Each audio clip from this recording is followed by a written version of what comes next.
Hello and welcome to the Eastern Front. My name is Elbo Rohach and I'm a senior fellow at the American Enterprise Institute. I'm joined by my friends Giselle Donnelly. I'm also at AEI, and Yulia Zhozha with the Middle East Institute, Georgetown and George Washington Universities.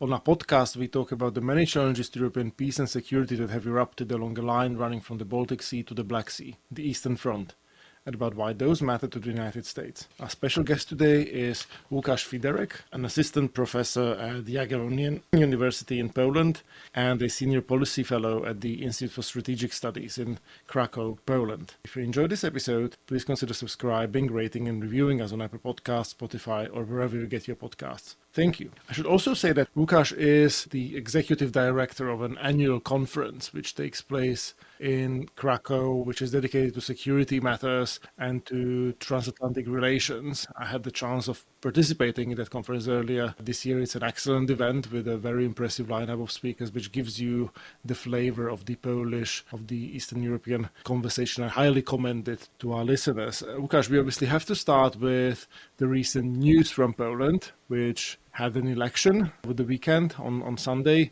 Were you surprised by the results? Well, I was not that much surprised about the final result of the oppositional parties. I was rather surprised with much lower support which former ruling party Law and Justice get. I expected slightly higher numbers here. And there was a lot of talk before the elections about far-right party called Konfederacja or Confederation, I guess that we may translate it like this. And they, at some point, were polling up to 15% support, which is quite a lot for a far-right party having a number of fringe individuals among their candidates. And they eventually ended getting around 7%, 7.1 or 2% of support. So that was still a bit surprising, especially if you will think back about the previous elections and the polls before those elections, where the far-right parties were rather underappreciated, or the forecasts about their results were below the real numbers. So those were my personal surprises regarding those final weeks before the elections and the election itself. And of course, the big thing which we should mention here is the turnout, which is the highest turnout in the history of Polish democracy. And this is probably the biggest surprise of the last Sunday. So what we know is that it's very likely that the Civic Coalition will form a new government with a grouping of left of center parties, the New Left, and the Third Way, which is kind of a socially conservative EPP grouping of parties. Maybe you could explain to our listeners what do you think will change as a result of the formation of the new government in terms of Poland's foreign policy outlook in particular, and what are the things that will not change? Well, the big thing about foreign policy is that Donald Tusk is coming back to the game of European politics. This will be the single biggest factor influencing the events. He's leader of the Civic Platform and the Civic Coalition. We don't know who will get the Minister of Foreign Affairs portfolio. It is highly possible that due to the better than expected the result of the Third Way, which is the coalition of two parties, one of them is Legacy, let's say, agrarian party, which is the oldest party in Poland called PSL, and the other is very new, Poland 2050, centered around former journalist Szymon Hołownia. So there are some rumors that maybe one of those two leaders of those two centrist parties, which will have around 66 MPs in the parliament, may get a foreign policy portfolio. That would be a sort of unknown, let's say, for foreign policy. But most probably the gravitas or the experience and network and know-how of Donald Tusk will be who will most probably become the next prime minister, will be the most visible factor in Polish foreign policy. So there are a lot of hopes of mending fences with Germany. Among those who voted for Civic Platform, there are a lot of hopes of mending fences or improving the relations with Brussels. And, well, probably there may be some nervousness among European, let's say, sole ally of Peace Party, namely Viktor Orban and the Hungarian government. And, yeah, so these are some obvious obvious thing. Of course, the discourse of the Law and Justice Party is and was very unfair towards civic platform before the elections, and there was a huge propaganda machine operating against Donald Tusk and the civic platform. There were a lot of accusations of him or misrepresentation of him as a representative of foreign interests, particularly German interests, which is a sort of a sensitive thing in Poland. But the result, the solid result of the three oppositional parties will gives like the clear mandate to change the direction of foreign policy. However, we need to say one cautionary word here. We still have President in charge, President Andrzej Duda, who will be in charge for the next, his term expires in next 1.5 years, almost 2 years. So there will be a cohabitation. We'll have that situation where the government dominated by centrist, center-right and center-left parties will need to cooperate in a way with the president who comes from Law and Justice Party and who proved up until recently to be a loyal ally of the leader of Jarosław Kaczyński, the leader of Law and Justice Party. I wonder if we could tease out some of the particulars of both Polish foreign policy and foreign policy toward Poland as a result of this. And Dalibor, you may wish to chime in. At the broadest level, and certainly in the United States, this is being interpreted as something of an ideological course correction for the Poles. But as you said, Łukasz, this is an unhappy day for Viktor Orban, also for the incoming Slovak government, I would expect as well. And in addition to sort of toning down, I wonder if you can also say this is a rejection of Germany bashing. The final question is, Germany has taken, I think, a lot of criticism and a right criticism for not dealing nearly seriously enough with Poland, for sort of not having a Polish policy, if you will. Give me some course correction on any elements of that you feel like commenting on. Yeah, I mean, the last part of your question, or the last question is quite interesting for me, and it is to the same extent the issue of German internal politics and its perception and stereotypes towards Poland as much as the Polish policy towards Germany. So I don't have enough insights to say something original about how those relations will look like from a German perspective. But coming to the other question about the German bashing, I think that it was really crude. I mean, the peace propaganda was extremely crude against Germany, and particularly the takeover of the public media. I mean, the media landscape in Poland looks like this, that we have a couple of private TV channels, but since the communist time we have that public TV and public radio.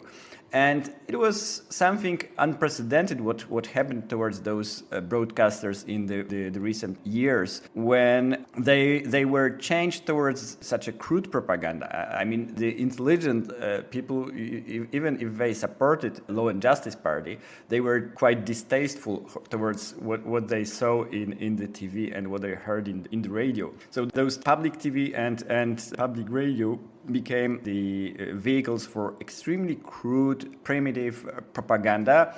And one of those day-to-day lines of public TV was that Donald Tusk is actually working in the name of German interests, right?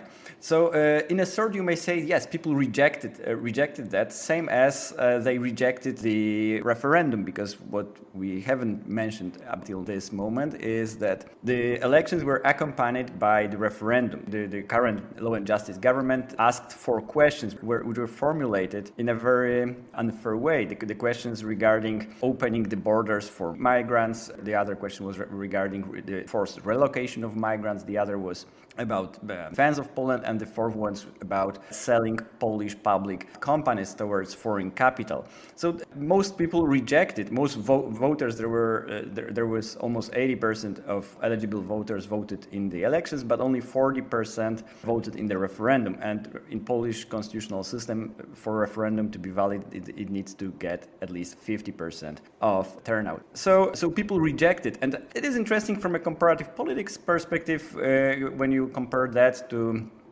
the other backsliding democracies here in the region, Hungary or Turkey. Those comparisons were oftentimes made before. I was often asked about that. And here, I guess that there are a couple of interesting, maybe I will highlight two issues. One of them is related to the strategy of the oppositional parties, that they didn't form a united front, rather, despite different pressures. They went in three major parties or coalitions. They were able to appeal to a different demographies, different groups of voters. So the issue of strategy here, and that was a depolarizing movement, right? It was a depolarizing strategy, because you didn't have just binary option. You had more options to vote, and hence there was a bigger chance of having some disillusioned voters of law and justice to come. They wouldn't come to Donald Tusk due to the propaganda and due to some number of different reasons, but they were able to flow towards mostly to the third way coalition of parties.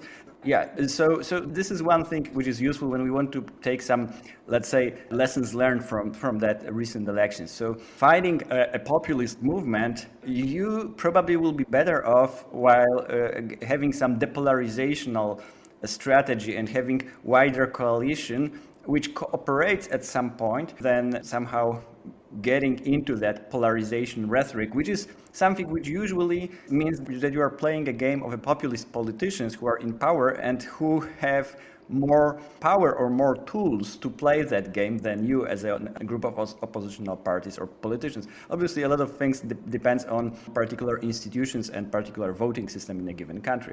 And the other thing which I wanted, or the last thing regarding to that, which I wanted to highlight, is something which is so difficult to quantify, because that relates to political culture, and there is that a tone of contrarianism in Polish political culture, which sort of, I think, has presented itself during this recent election as well, that, well, Polish political culture used to formulate itself in 19th and early 20th century against three different governments rather than working together, right? So due to the partitions of Poland, at least the intelligentsia or those, let's say, influential figures tended to think about themselves as rather contrarian and rather acting with the distrust towards the state.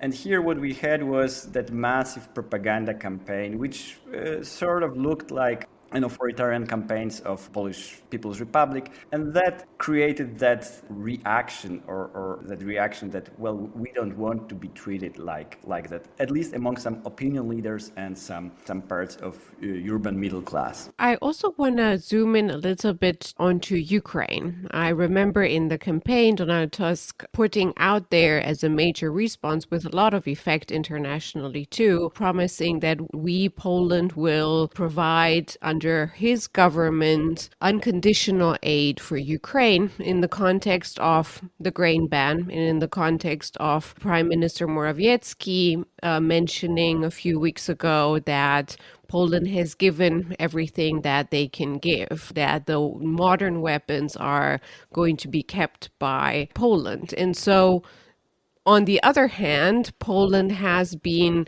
a very powerful lobbyist in Washington and in Brussels for Ukraine, and we're getting into dire times in which, for the first time, Ukraine is not in the headlines anymore. It's not for 2 weeks now on the front page. So tell us what that means in terms of bilateral Polish-Ukrainian relations, but also in terms of the larger Western effort for the war.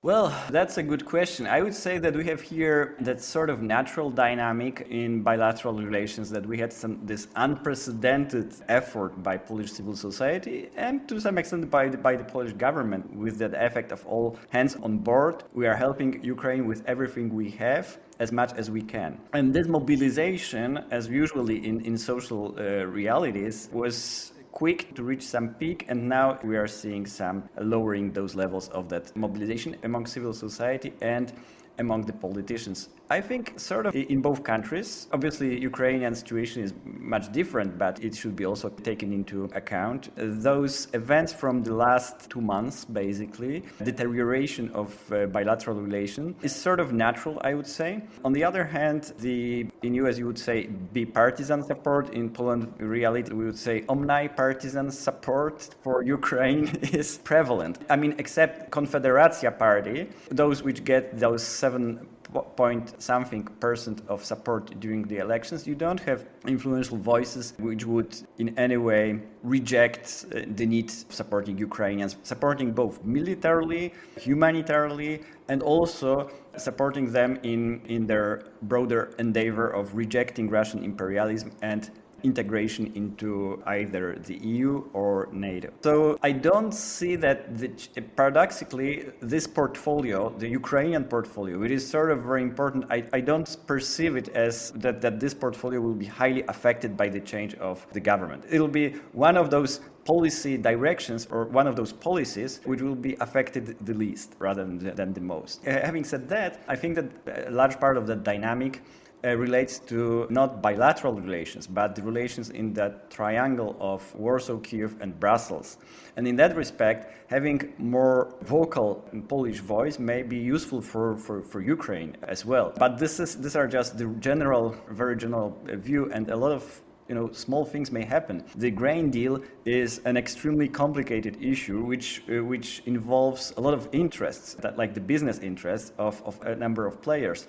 Not only Polish farmers, particularly from the eastern Poland, but also the big business, the big agricultural traders and vendors who are involved. They have their capital investments in Ukraine and in Poland as well as the issue of maneuvering before EU-Ukraine negotiations will start, because a large part of those negotiations will be about agricultural policy, right?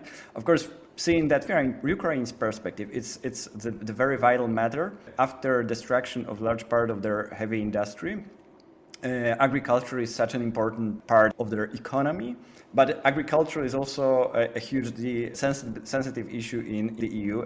As you probably know, the largest part of EU common budget is dedicated towards supporting agricultural or towards agricultural policy. EU is very sensitive, or EU farmers, particularly countries like France or Poland, are very sensitive towards that. Is reflected in the elections and a number of other issues. So, general view, let's think about not only bilateral relations, but about the triangle. And I think that the better or more vocal Polish voice within the EU, more mainstream voice, may help Ukrainian endeavors in the future. But a lot of things depends on small details. Not just in Brussels, I would like to add, but very much also in Washington.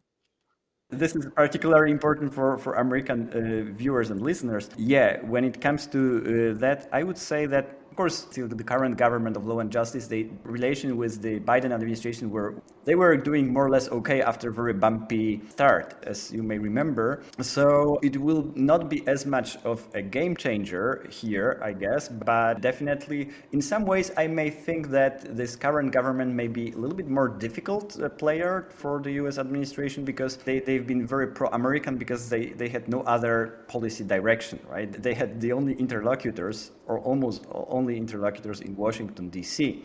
and in Budapest, right? So these are just two capitals to visit. Now, current government will be able to communicate freely with Berlin, Paris, and some other European capitals. So in that sense, they may have a more multidimensional foreign policy, but being close to the US, being on the same page with the US regarding the Ukraine, definitely be the priority. I don't see any change coming here this way. If I can just stay on the sort of European theme for a bit, because it strikes me that it is very much in Poland's long-term interest that Ukraine be successful not only in the war but also in its European aspirations. You mentioned the issue of agriculture, which obviously is a challenge, just like it was a challenge for the EU at the time of Eastern Europe's initial accession, including Poland's accession, and that led to revisions to how the common agriculture policy is structured and how it's to be made sustainable financially. So there will have to be change on that front. But it strikes me that,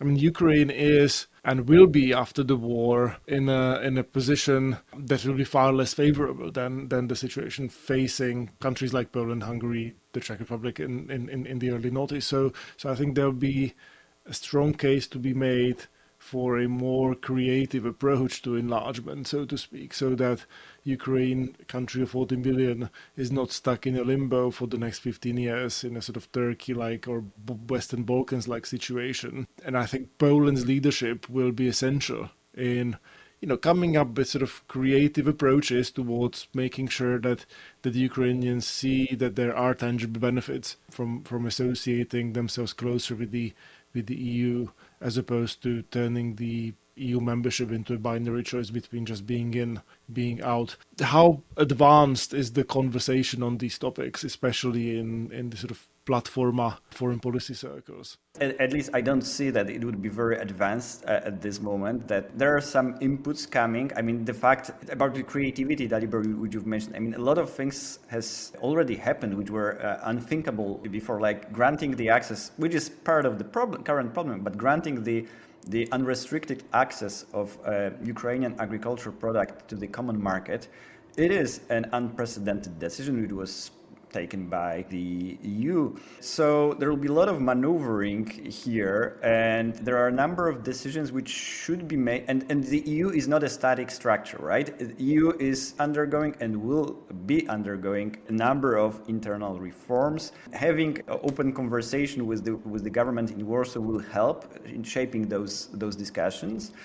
But what will be the concrete creative steps which should be taken? I haven't heard about any papers or precise prescriptions which in the Polish information space or in that oppositional bubble, let's say expert bubble.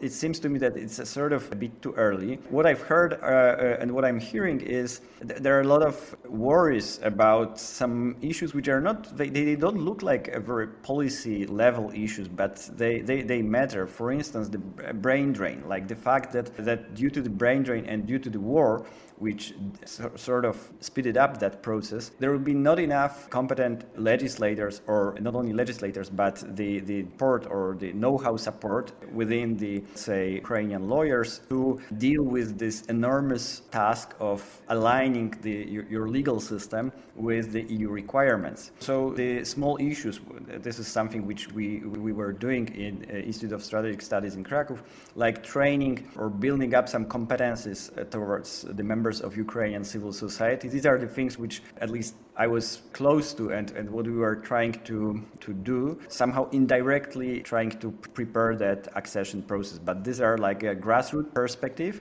And when it comes to policy-wide issues, there is a lot of uncharted water ahead of us. Before we transfer or shift over to talking about Israel, I just wanted to get one last word in here, and as a follow-up. It does seem to me that the reconstruction phase and integration phase for Ukraine is going to be something that's really not the kind of thing the EU has had to deal with, and not Europe or the United States since after World War II, just in the sense of the physical destruction, the incredible challenge that there will be of demining large swaths of really valuable Ukrainian territory, and the repatriation to the degree that that's going to go forward of displaced persons. Łukasz, I'd just be interested in your assessment.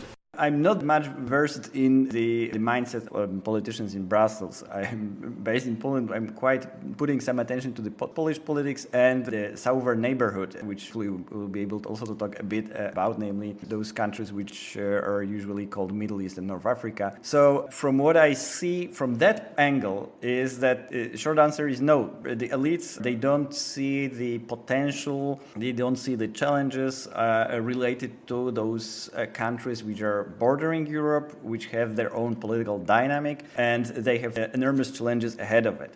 And when we want to hear a cautionary story for Ukraine, we should look at Tunisia, because Tunisia is a cautionary story for the EU politicians, or the Commission politicians and EU Parliament politicians, where we had a comparatively nice success story after 2011, after the Arab Spring.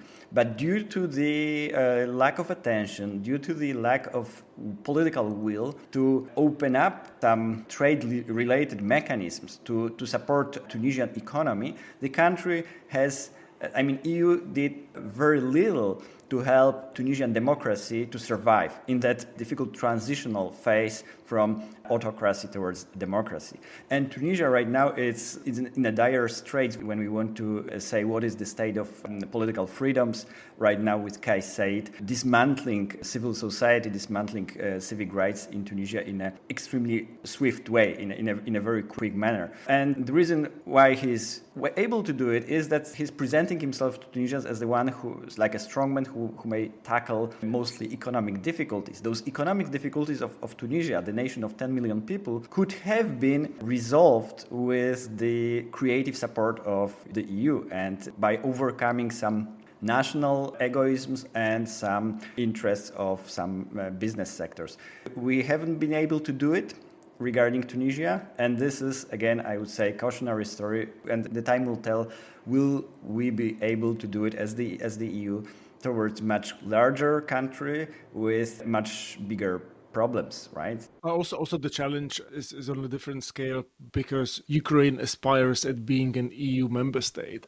So Tunisia would have never become an EU member state, and I think it would have taken a much smaller lift to help sustain Tunisian democracy during that window of opportunity that was really wide open for many, many years. And the West basically was looking elsewhere during that whole time. We should probably at this point leverage your expertise as a Middle East and North Africa expert. We were not planning to discuss the Middle East when we were scheduling this podcast, but obviously on 7th of October, the terror attacks struck across Israel, and there are questions about where the conflict in Gaza moves next, how localized, how big it's going to be. Perhaps in the first instance, it would be just useful to get your sense of the Polish debate and Polish reactions to the subject. How much of a cross-party consensus is there for supporting Israel? How much the aftermath of the terror attacks fed into the election campaign, or any other observations that you might have to share with us, I think would be greatly appreciated. If we are to do so, sorry to interrupt, then let me ask you two more questions in that, if we're not staying within just the political but also public opinion, because I think here we like to either have someone to get a perspective from the ground if one of us is not coincidentally there. And I find that, and you correct me if I'm wrong, I find that we have in Central and Eastern Europe quite an interesting debate around what is happening in terms of where people are lying beyond politics, public opinion. We are seeing a different matter in Western Europe, where we've already seen the first few signs of violence just last night. But in Central and Eastern Europe, we have a completely different demographic. And I've heard a few experts over the last few days from the region saying, well, Central and Eastern Europeans are fiercely pro-Israel. And so can you comment on that? Because of course it's a lot more differentiated than that. And I think Poland is particularly interesting in that case because we see in the United States major polarization, including on this issue, particularly when we're looking at the polls in the Democratic Party over the last 24 or 48 hours or so. And we've seen Poland compared in the larger political campaign to the United States in terms of polarization. So what's your feeling? Where are polls in the polls on this matter? The conflict which we are talking about pertains to extremely foundational issues of modern day politics or political culture, if you will.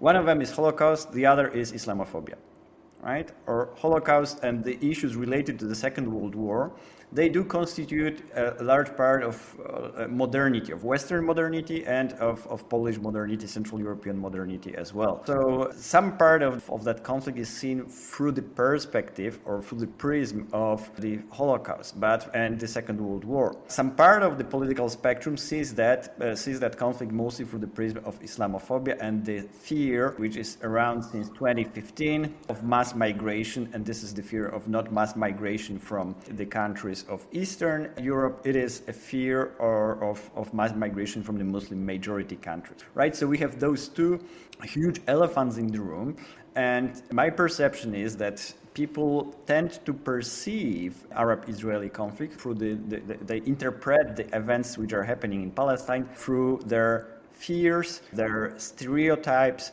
related to one of those or both big issues, right? So this is like the first statement here for opening the discussion. Is Polish or Central Eastern European public opinion tinted towards Israel in relation to the Western Europe? Probably yes. I would say probably yes. It's not a very big difference though. But I would say that yes, I would agree that, especially when you think about intellectuals, about opinion leaders, you've got more people who would rather voice their support towards Israel. We had a number of, after 7th of October, we had a number of influential either journalists or writers, TV or media personalities, which voiced openly their support towards defense of Israel. Of course, you may say it's a psychological effect. Israel was attacked at that point, so it seemed like a normal thing. But in general, I would say that, as in many other societies, political right is rather pro-Israeli and political left is rather pro-Palestinian. And this stands valid also in Poland and probably in the other Central European countries. And the thing is that when you look into the political spectrum in a comparative manner, left is weak in Poland. We have right now their leftist coalition get some 8 or 9%, something around that, in those recent polls. So when you think that right rather supports Israel, left rather supports Palestine, and you have such the composition of political scene where you have a lot of righty center and center and rightist parties, and some small far-right party, that sort of comes together, right? Those building blocks are coming together. The other thing is, and coming back to a little bit more towards Dalibor's question, the Polish bilateral relations with Israel are to be extremely difficult, particularly when we had dynamics where you had populists in power in Israel and you had rightist populists in power in Poland. So, I mean, that was a very dangerous mixture, and we had those relations extremely strained regarding a number of issues. I don't know if we want to get into that history, but let's just state that here that those bilateral Polish-Israeli relations in the recent 4 years, they've been highly volatile. But regarding the Palestinian issues, so while the current foreign policy of Poland is seen as rather pro-Israeli than pro-Palestinian, but with a lot of issues, a lot of difficult issues, untackled issues in bilateral relations. Regarding Palestine, we have that legacy of being close, similarly to Slovakia or Czechia or Hungary, of being very close to the Palestinian Authority in this previous period, during the communist times. But that period created a lot of linkages regarding Palestinian diaspora in Poland, which is not very big. That's certainly not big in Europe, Western European or American standards.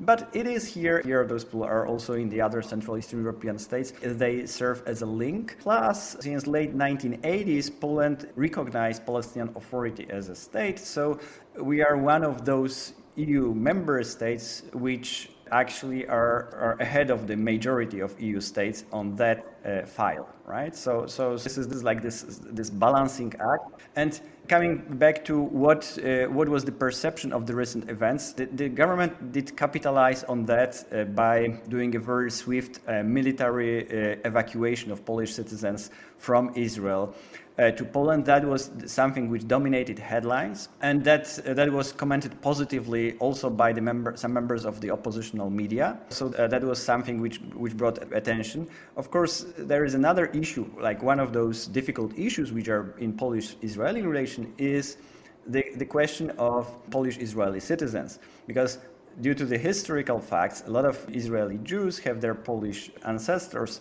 they have their Polish lineage.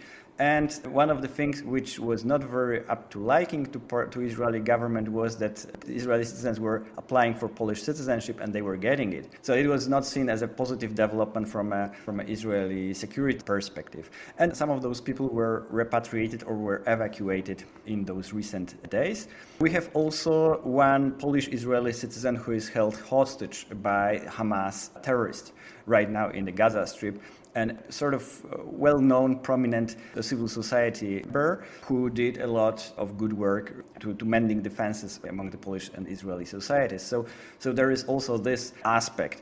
of that recent situation. But in general, Polish public opinion was so much focused on internal issues, as it usually goes when you have an elections in a country. So the looming war in the Middle East, looming larger war, was not very much in the main focus. And when it comes to the war itself and its prospects, of course, the big question is now regarding Hezbollah and regarding the decision which will be taken in Tehran. My understanding is that the timing of Hamas attack probably coordinated with Tehran, but it was not perfect from an Iranian point of view. And now, we have that escalatory ladder. We'll see in the coming days and weeks. Of course, it's a very important President Biden's visit in Israel in the coming hours, I guess, from now, which will limit that escalation. But we are here in this sort of First World War situation, right? Where if Israel will enter to Gaza, Hezbollah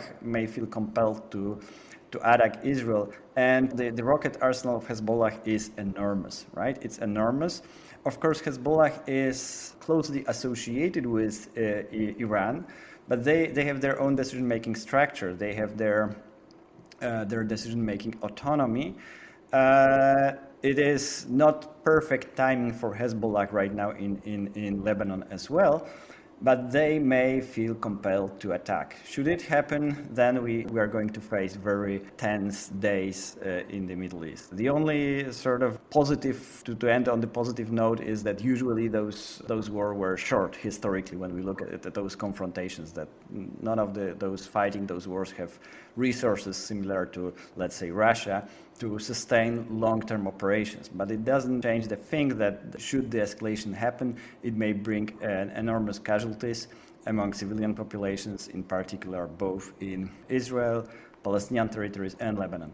Łukasz, first of all, thank you so much for this. And I suspect that we'll have to do a special episode on the Polish-Israeli relationship alone, because you sort of hinted at so many interesting threads that I would love to pull, particularly about the relationship between the sort of populist right in Israel and populist right in Europe, where Poland seems to be following a slightly different pattern from what we've seen elsewhere. But I am indeed afraid we've run out of time by this stage. So again, thank you for joining us. Thank you very much for having me. From me, Dalibor Rohacz, and from me, Giselle Donnelly, and Julia Zosa. thank you for listening to The Eastern Front, a podcast dedicated to security challenges that have erupted along the line running from the Baltic Sea to the Black Sea. Find more episodes and additional content on our website, aei.org, on Apple Podcasts, Spotify, or wherever you get your podcasts. Please do get in touch with us on Twitter using the hashtag EasternFrontPod, written as one word. And don't forget to sign up for the Eastern Front's newsletter through the link included in the show notes to receive more content from the Eastern Front. If you enjoyed this episode, please consider subscribing, rating, and reviewing us. Thank you, and goodbye.